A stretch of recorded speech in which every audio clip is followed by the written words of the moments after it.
Now, so we're more interested in knowing what is the gravitational field strength. So the gravitational field strength basically is force of attraction per unit mass when a point mass is placed into to a point in a field. So you guys need to remember. So this is basically the main definition I'm gonna get away with. These are things you guys need to remember. Wait a second, please. Wait a second, please.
Okay.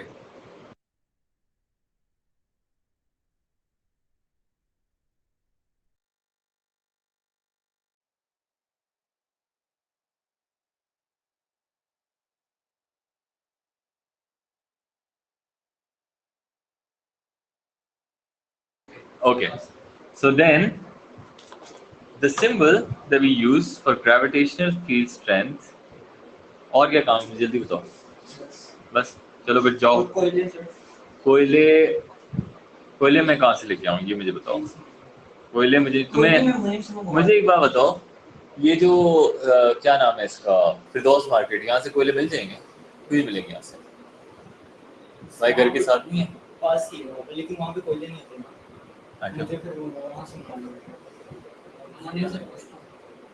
Okay.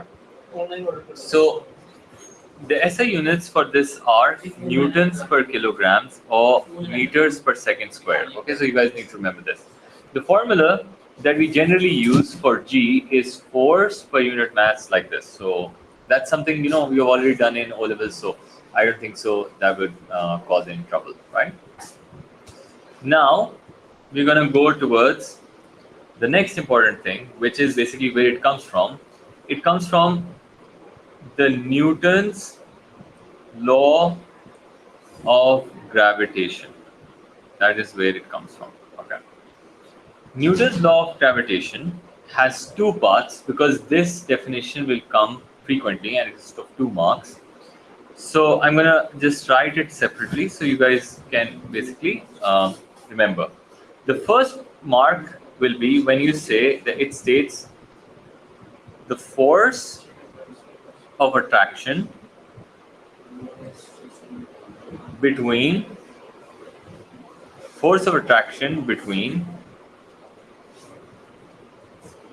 two-point masses is directly proportional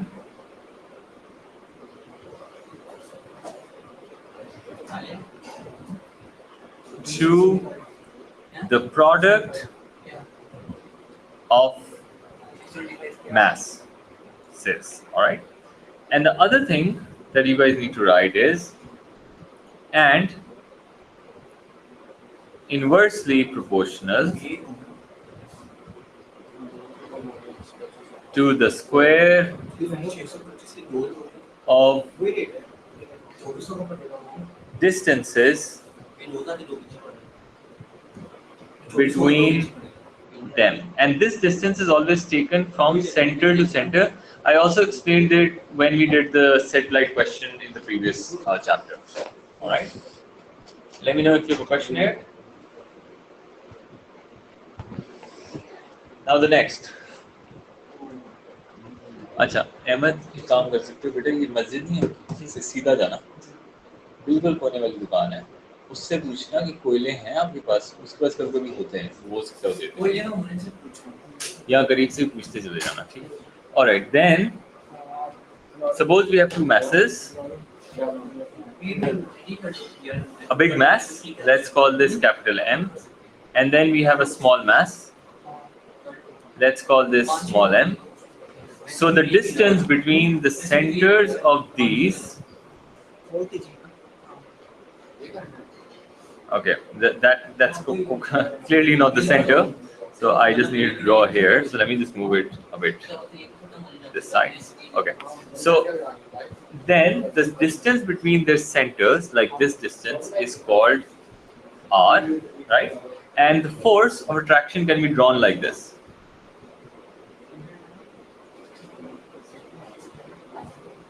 Like that. All right. So this is the force of gravity that is attracted like this.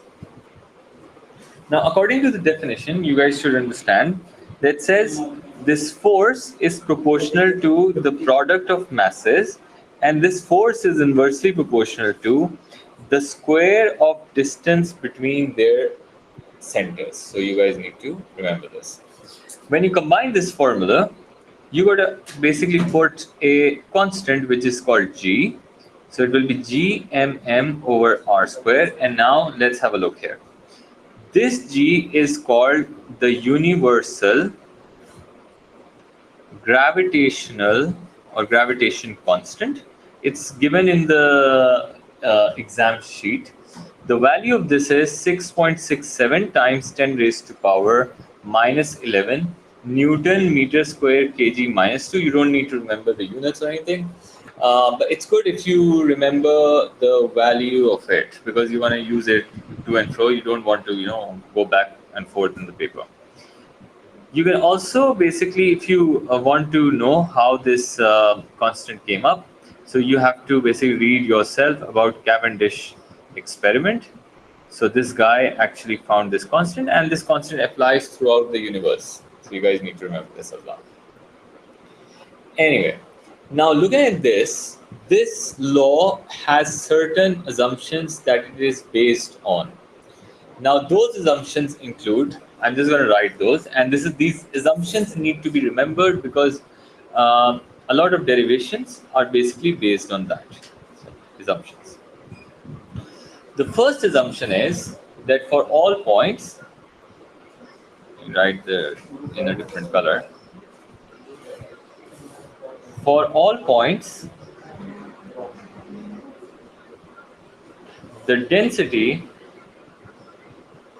will be constant. So although that's not true, like on Earth we have water, we have sand, we have hard stone, we have so many other things. So all point density isn't constant, but overall, when we calculate density, we just take it as one value, which is the average density or mean density of Earth. So we're going to take that. And then every mass we're going to consider has to be a perfect sphere. So let me just write mass is a perfect sphere. So you're going to write this. And the third thing is that whatever mass you're looking at, mass is in a perfect circular orbit. So these are the three things you got to remember. So generally, the small masses that we see around, they do not have any significance, and the reason for that is that gravitational force really becomes significant when they have a lot of mass, or the mass is very massive. That's why. So to see that, we're going to do a small example and see why what I'm saying is whether it holds some importance or not. So I want you guys to find the force between two things. All right, find gravitational force. So in the first one, you have to find the force between a person with 72 kgs, mass on another person is 55 kg, and the radius, the distance between them is 0.5 meters. So you got to find this. And the other one has mass as 6.02 times 10 raised to power 24. That is the mass of Earth, by the way. Mass of a person is 80 kg, and the radius between that person and the Earth is 7.8 times 10 raised to 6 meters. Could you please quickly find the answer to this using the Newton's law of gravitation?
Okay, so you guys can tell me if you have found the answers to the first one. Sir, 1.06 multiplied by 10 raised to power minus 6. Okay, so the force needs to be calculated by 6.67 times 10 raised to negative 11, multiplied by 72 and 55, and then divided by 0.5 whole squared. So you got 1.06 times 10 raised to power minus 6 newtons. And for the other one,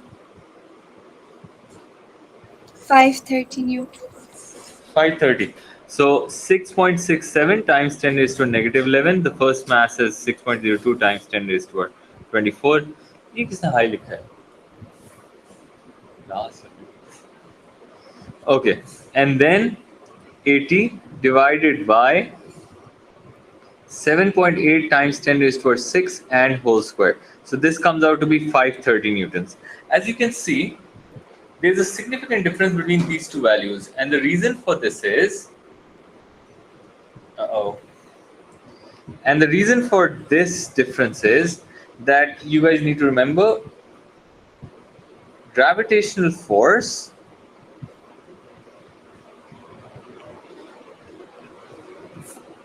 is only significant when either one or both masses are extremely large. Is it clear, everyone?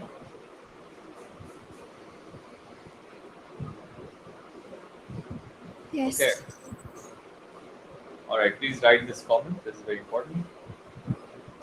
So everything that I write on this, it means that basically the examiner can ask you this question and you have to logically write every answer because ATU is just made up like that, right? So just prepare yourself like that, please. So what's the range that counts as extremely large?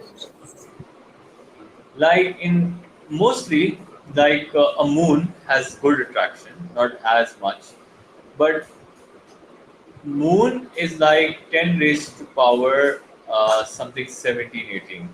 So that's how it should be big, right? So magnitude should be like more than that. Is it clear? Okay. With moon's attraction, only what effect it does, it only creates waves in our seas. So even that big mass has just this small effect. Do you get it? It's not that. Yes. Yeah. So the 530 newtons, it's not really significant. 530 newton is just like the weight of a person, right, on Earth. So that's Right. not. Yeah. 80 kg is nothing.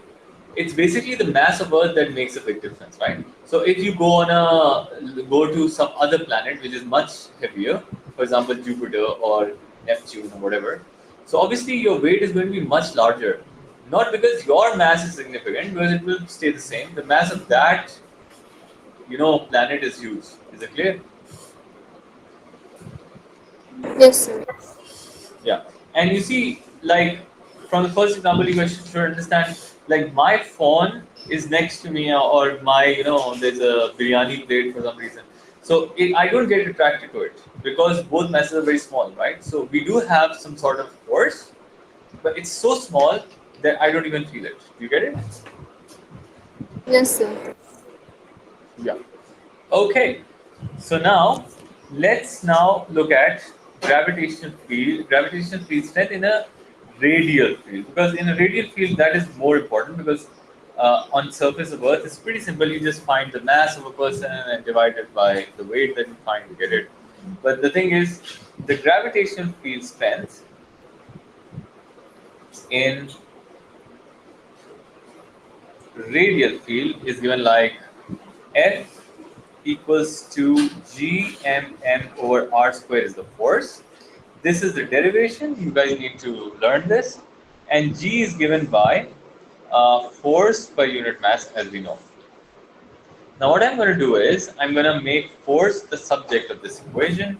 If I do that, it's going to be mg, and I'm going to replace this force and this force together. So I'm going to get something like mg equals to gmm over r squared.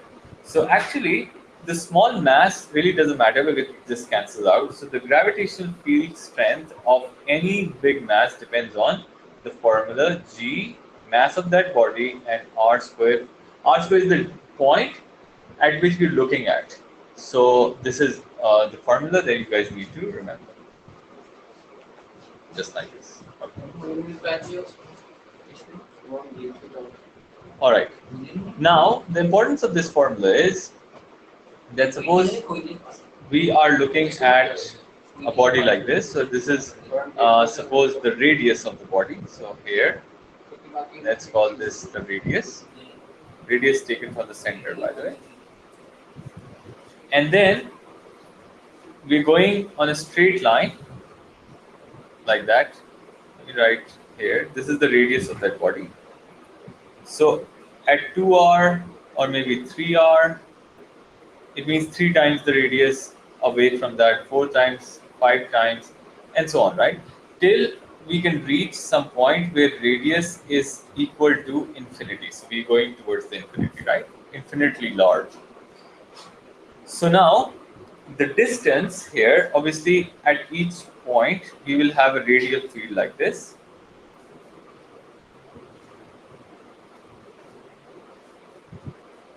So I'm just drawing it. So this is the field that is at each point. Looks like this. Okay, this got skewed a bit. Sorry about that. Like that. Okay, so what you guys need to remember is that exactly at 2r or 3r or whatever we're looking at. So if the G can be calculated at this point as G equals to Gm over R square, right? So I'm going to write it as R square. So you notice that G is actually inversely proportional to R square, which means if the radius is double now, or the distance from the center is double, which means that the gravitational field strength is going to get quarter, which means now here, when I write Gm, let me pick the same color actually. So Gm over 2R whole square, so it would be equal to a quarter G. Do you guys understand this? Okay. Similarly, the third one will be Gm, and you put 3R square, so the G will be then here 1 upon 9 G.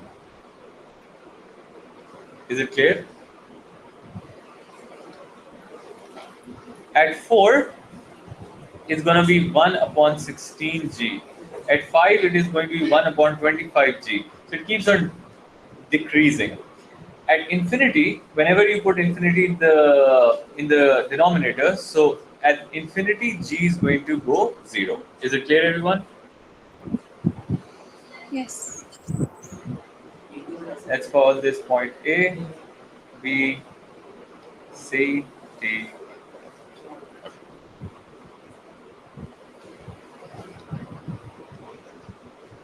So that would mean that if we draw a graph of this,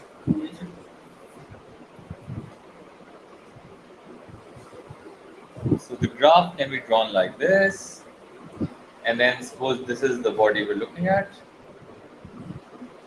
So it is the center till here.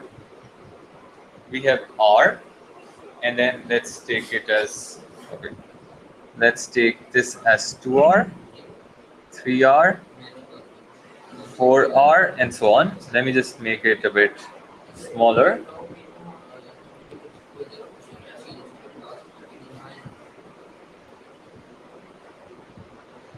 And this is R in meters, and this is the gravitational field strength in Newton per kg. So what you guys need to understand this, that outside the surface here, the gravitational field strength will be the maximum that you can ever get at the surface, okay? And then it goes like, it decreases like this. It doesn't touch the y-axis or anything, because infinity is like long, it's very long away, and you're never gonna approach y-axis, but it's gonna look like this. Is it clear, everyone? So this G is proportional to 1 upon R square, and that's when it is outside, and it keeps on decreasing by a factor of power 2. So you just need to remember this. However, within this, from the center, at the center the gravitational field strength is 0, and it keeps on increasing till it reaches the surface. So inside, G is proportional to R that we're gonna derive right now. Is it clear, everyone? This R is just write it as the radius of the mass.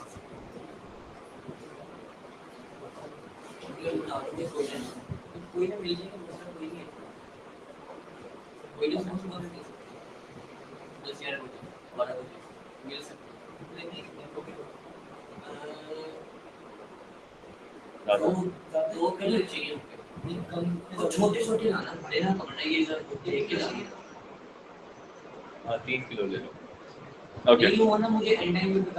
So then, first of all, let's have a look and understand why inside the Earth or inside any mass the gravitational field strength decreases, or basically increases from the center and 0 at the center. So the first assumption we made, if you remember from this gravitational field, we said that at all points, density will be constant, mass will be a perfect sphere, and mass has a circular orbit. So we're going to use these assumptions now. So this is the derivation, very, very important. Please have a look. So first of all, the first assumption was the density of a mass has to be a constant, which means that when you're looking at the density, density is given by mass over volume like this.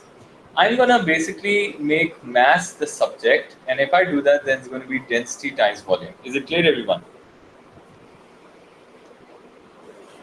Right?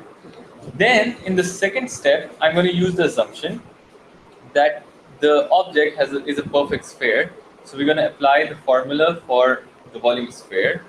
And now we can say that the mass itself is equal to density and the volume of sphere is 4 by 3 pi and the radius square. Do you guys, radius cube. Is it clear, everyone? Yes. So this is the volume of sphere that you guys need to remember. Now, to find G, I know G is basically Gm over R square. So when I do this, I'm gonna basically replace M. So it's going to be G times rho times 4 by 3 pi R cube divided by R square. Do you guys understand this? Like that. Yeah. Now, if you notice in the final form of the formula, you see we have 3 r's on the top and 2 r's at the bottom. So it means we can cancel out this r with this 3, which means that ultimately we're going to get G within Earth, within any mass, as G times rho times 4 by 3 pi times r. Now, if you notice, you realize all of these are just constants because G is a constant, density is a constant, 4 by 3 and pi are numbers. So we can compare G with R, which is directly proportional, and only within the mass. Is it clear, everyone? So this is something you guys need to do over and over again, and they might also ask you this. Get it? Yeah. Okay, very nice, very nice. Abu Bakr, Amna, Ryan, Khadija squares. Can you go over the third part again, please? So basically, what I did was uh, I put instead of this mass, I put this whole value. You see? So mass is this whole thing, and this r square is here. Do you get it, Khadija? Right. Yeah. So then we have 3 r's on top, 2 r's at the bottom. So I cancel the 2 of them with the 3 on top. You get it? So I'm left with only 1. Now notice this part, G is a constant, density is a constant, 4 by 3 is number and pi is also number, so constants don't matter. So the radius of Earth, radius of any mass within it is directly proportional to G. That's what we needed to derive. Is it clear? Yes, sir. Yeah. Okay. Now I'm basically more interested in taking out some questions from the papers, and I'm going to show you how we are going to deal with them. So let's open it up. I hope you guys have written it. Should I switch the page now? Yes. Okay. Topical A2, gravitational fields.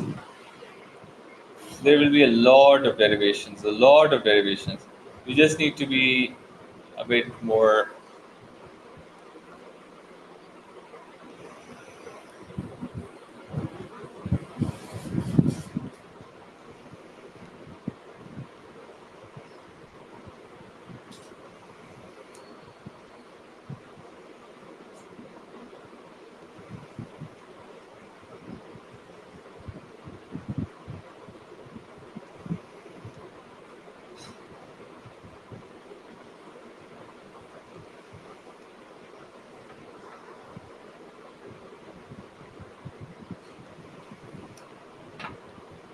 Okay, so we're going to do this one first.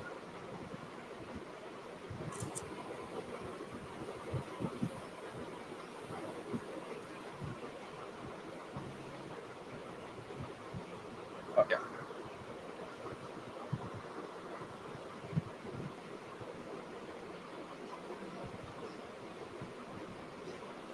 Let's paste it here. Okay. Now for this one, I just want to tell you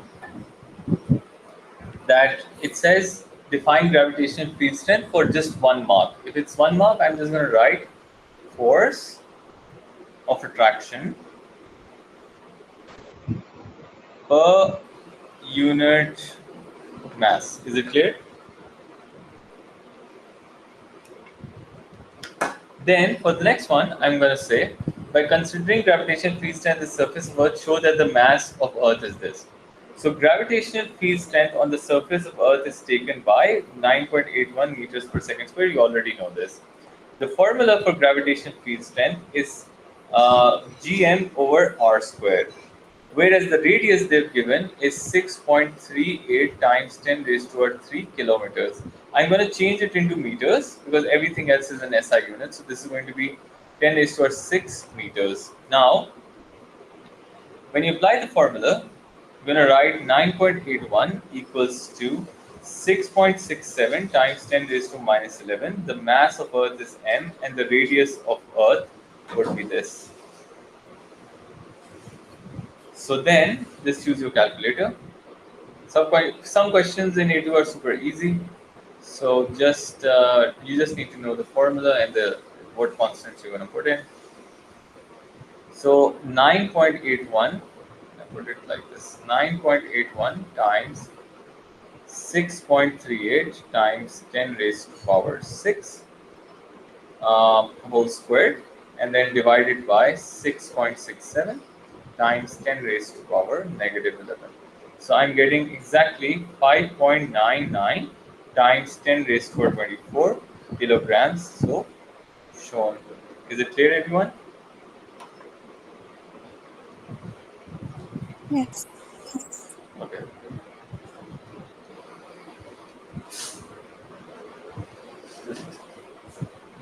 Now the next. Okay, so let's put in another question.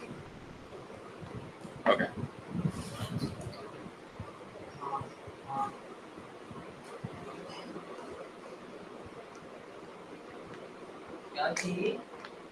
Okay, this one is important. हाँ नहीं नहीं no stand. Stand इतना बड़ा कहाँ से उठाओगे यार? Okay, so we wanna put it here like this and like this. Okay. Grill done हो गया? बस सही. कोयला करते कोई arrange करते. Okay. So I'm going to put it here now. This is another question from the graph that we have just done. So what you expect, should know this here. Okay. So in this question it says an isolated star has a radius r, and the mass of the star may be considered to be a point mass at the center of star. Okay.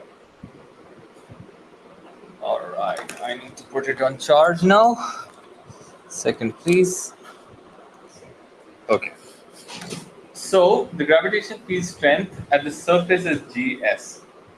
So sketch a graph to show the variation of gravitational field strength from R to 4R. Now we have to sketch it this way.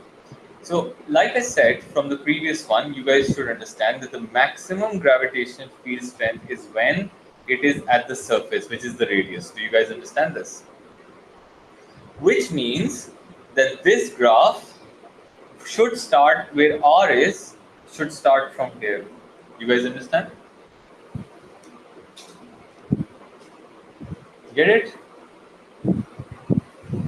Yes. So what will be the gravitational field strength at 2R then?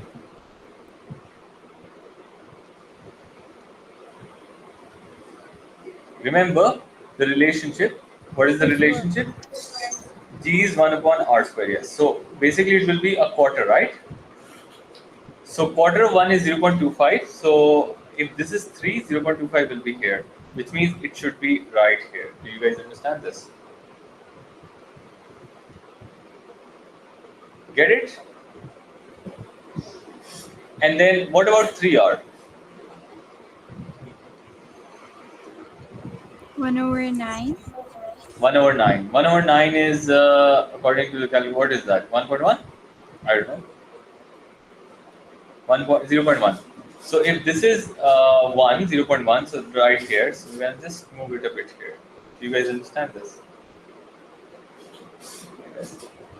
And then 4R, 1/16. 1/16 is, I think, 0.65. Let me just check. 0.62065, which is half of something here.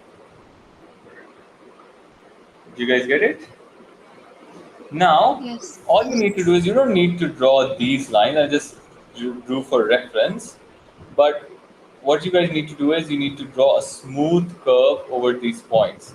So how do you do that? Just use your pencil and go through all these points as smooth as you can, and that would be your graph. Is it clear, everyone? Okay.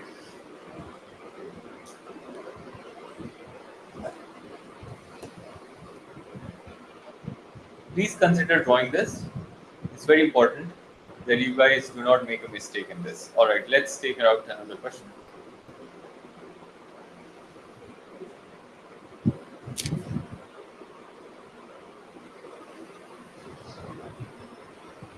A lot of mixed questions, so I don't want to go in there.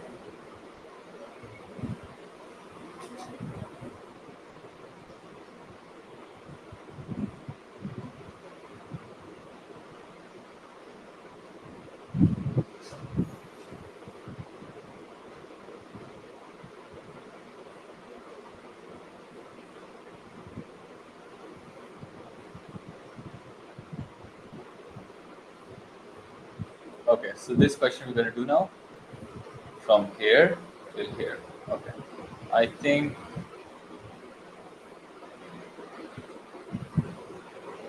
okay, right here.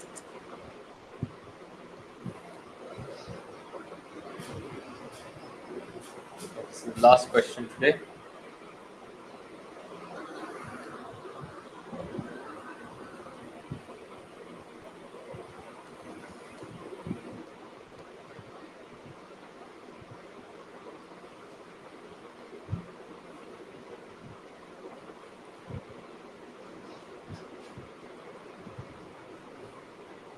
Okay, now in this one it says the nearest star to Sun is Proxima Centauri.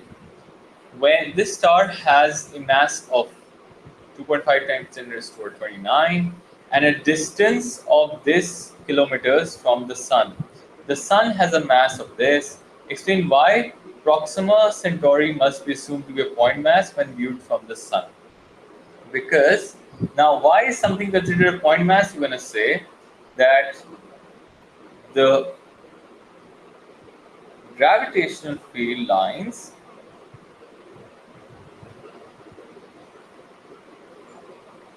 are directed towards a single point into the Proxima Centauri. Is it clear, everyone? Yes. That is why. Okay. So I already wrote it before.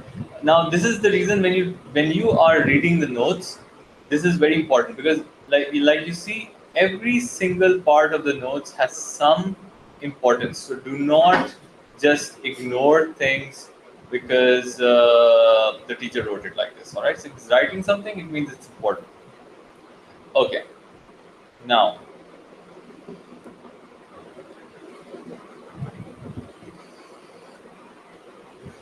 The other thing you guys should remember in this that I'm just adding here, this question is important.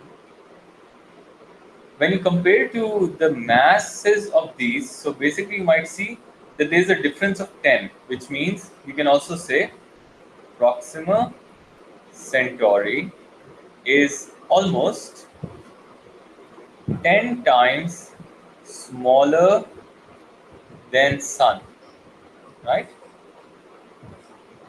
And if you see the separation is like so big, 10 raised to 16, and separation is very large, so it would seem like a small point. Is it clear, everyone? Just like you see stars on the sky, so you see just a single dot sparkling, right? So it's like from your perspective, it seems like a small point. Do you guys understand that? Yeah. You can also write uniform square, whatever, like we've done it. So these two things are important. Anyway, then it says calculate the gravitational field strength due to Proxima Centauri at this distance. Now, obviously, if you're looking at the main mass here is Proxima, so we're going to use G equals to Gm over R square. This will be 6.67 times 10 raised to negative 11, and the mass of Proxima Centauri was 2.5 times 10 raised to 29 divided by the distance they've given is 4.0 times 10 raised to power 9. Now I have to convert kilometers. 16 meters and whole square. Can you please find the answer? What you get?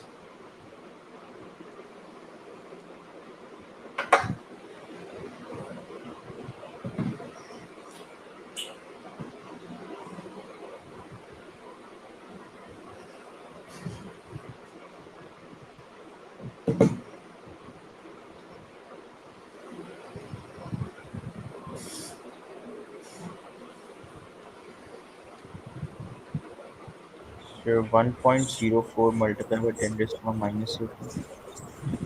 1.04 times 10 raised to power negative 14.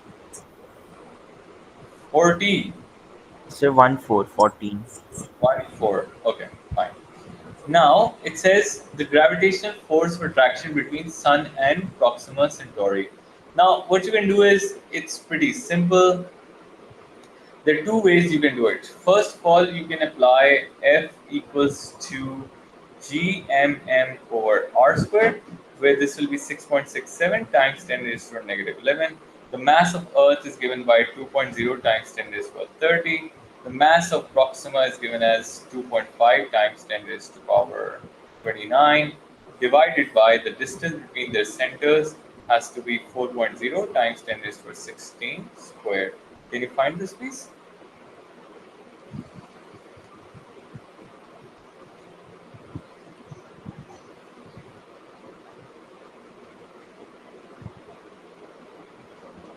So 2.08 multiplied by 10 raised to power 16.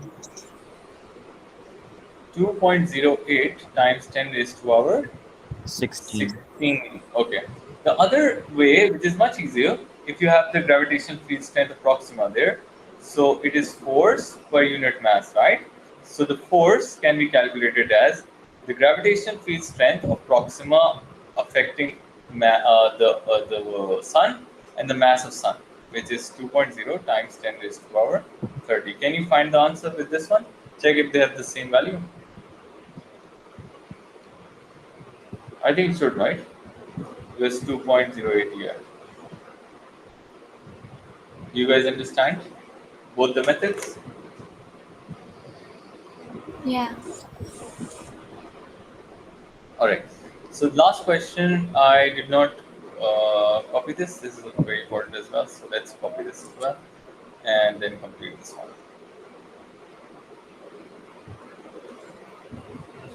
Okay.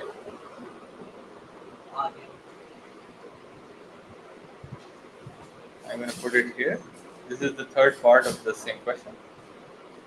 In part C, it says that suggests quantitatively, so you have to put values. Why it may be assumed the sun is isolated in space from other stars. What do you guys? Why do you guys think?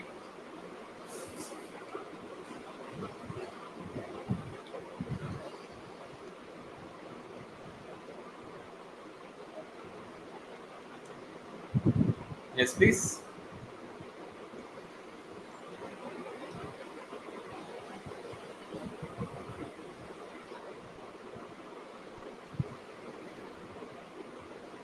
Now think about it this lines. On Earth, when you're standing, Earth is a very small object, right, compared to other masses in the planet. On Earth, when you're standing on Earth, what gravitational field strength do you experience? 9.81. You guys agree? Yes. If you look at this value, it is like almost 10, right? And this value is 10 raised to negative 14 between the closest star to Earth, sorry, Sun. Do you think Sun, with having that big mass, be affected by this acceleration?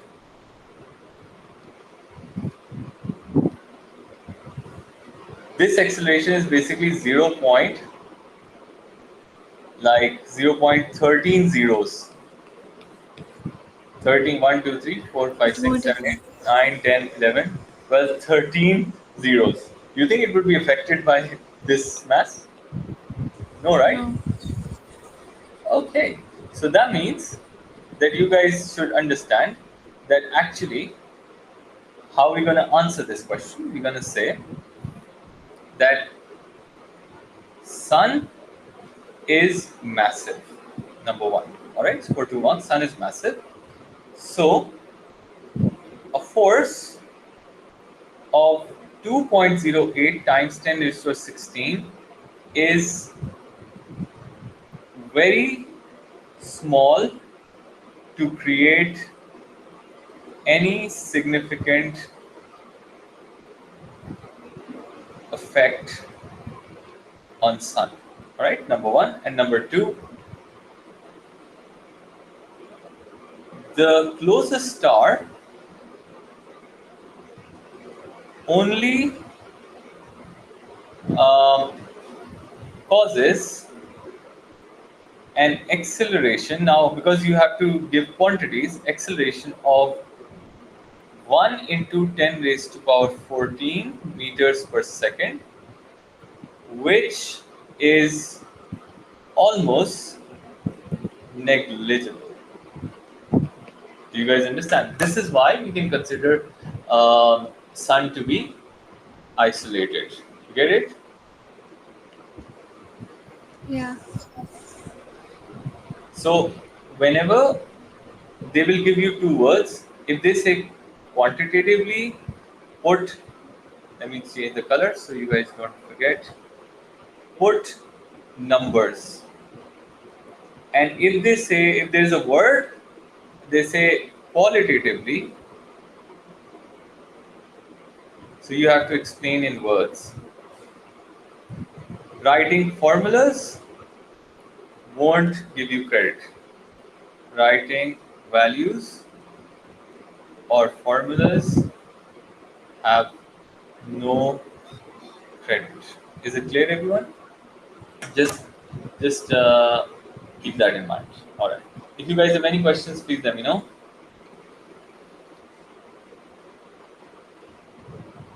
Okay.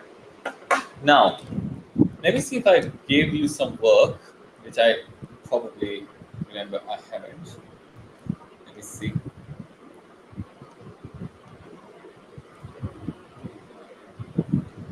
Oh, I have.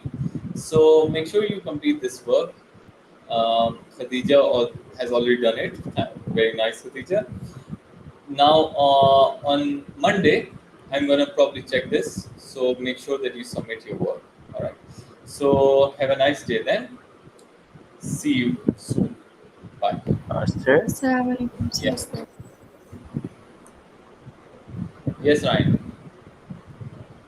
Sir मैंने आपसे वो बाद में बात करनी है आज शाम के लिए, तो पहले आप क्वेश्चन ले लो. Acha. Yes. Who has the other one? Other person?